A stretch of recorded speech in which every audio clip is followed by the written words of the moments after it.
Hi everyone, it's Rob Watson, the module leader for TECH3022 social media practice. And in this week's lecture, which is number 7, I hope you had a good enhancement week last week. We're going to be talking about the ethical use of investigation, and particularly tie it in with the online investigation techniques associated with ethnography. So we're kind of hopefully reinforcing some of these issues and ideas, and that we can put this together in our development plan for our research opportunity.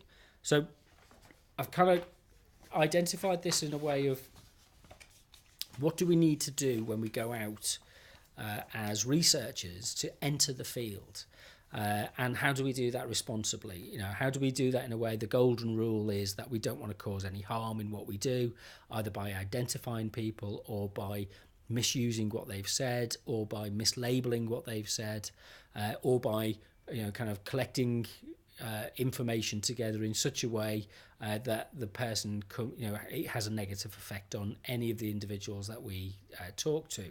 Our role as researchers is to be ethical observers and ethical. When we interact with people, we do it in such a way that people are aware and they know what it is that we're doing. So it rides on the principle of informed consent. So one of the things we might have to do is we might have to use gatekeepers, so people who can lead us into a wider discussion. So is that a useful thing for us to be able to do in our investigation? Once we're working with people, we have to maintain a certain level of intimacy and a relationship with people so that we can find out more about what they think. You remember, our objective here is to understand why people think in the way that they think. So it's the symbolic interactionists that we're trying to bring out in ourselves, which looks for the meanings that people hold and the accomplishments that people wish to achieve, and that's tied in with the sense of negotiation. So how do people fit that in within a pattern or a framework which they then negotiate with other people? So how is that undertaken and practiced as a researcher, and what do you have to take into account that might be a risk? So if we go into a research environment and we pretend that we're just an ordinary participant in that environment, but actually what we're doing is we're collecting data about people. People have to be aware. I've been onto sites before where people said under no circumstances can the information or the discussion that I'm part of be used for a research project. I think the site I'd been on had pissed people off because they thought that they were engaging in one conversation. As it turns out, they were being misled. So that's very unethical. You're obtaining confidential, personal, private information about people's attitudes towards food. In this circumstance, a very intimate thing to ask people about, and that, in these circumstances, we don't want to lead anybody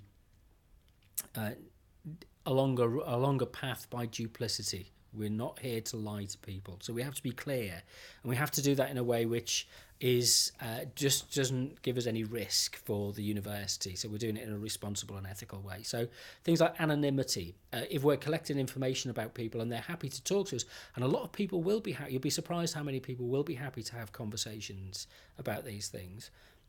But if you can guarantee somebody anonymity, that they won't be named, then maybe they'll give us more information. So confidentiality is key, no deception, and the kind of range of topics that we might not wish to relate. But then again, if that person offers that and it's an important part of, so I'm thinking about things, sex and intimacy is usually areas where people are kind of weary of revealing themselves in public to talk about their exploits of what it means to enjoy chocolate as part of a adult relationship. Then how would you relate that in a research project at undergraduate level? I'm not sure. We'll have to think of that one.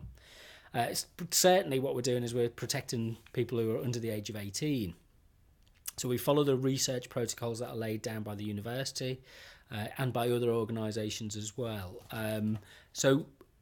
If somebody then decides, midway through the ongoing investigation, if somebody says, you know what, I really don't want to be part of this, what's the process for managing that? People are free to leave. the process, and we will destroy or deal with the information that we've collected if it identifies them, if it can't be anonymized and they want everything removed. We respect people's wishes in those matters.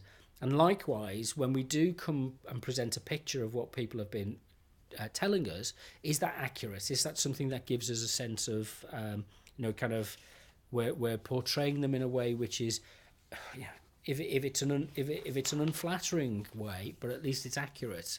We're not here to flatter people. We're here to identify how people behave and act objectively, if that's possible. So what are the objectives then for our study? We need to be able to identify what those objectives are.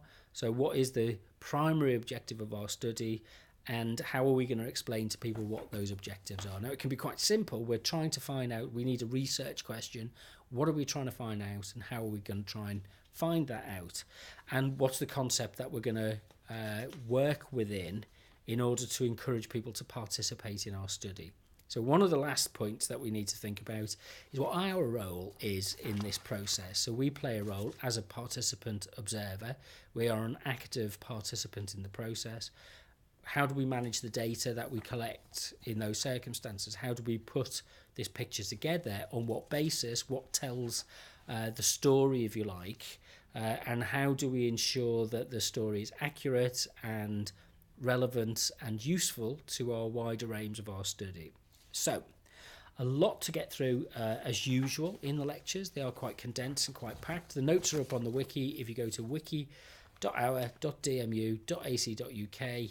And it'd be good to see some conversation and discussion on DMU Talk, which I've now added a TECH3022 social media project category. So any conversations that you have, don't worry about kind of running hundreds of threads up and things like that, threads with hundreds of replies in it. One of the things I've discovered now, because I'm learning about it as much as you're learning about it, is with the discourse system, give it a category. I don't want to overload it with categories, but give it a category. One of them I've given a category to TECH3022 social media project. And so you should be able to trace the conversations and discussions and ideas that I'd really like you to share on the DMU Talk. So you can tag me into it as well if you need to, if there's any questions or anything like that. Okay, see you at the lecture.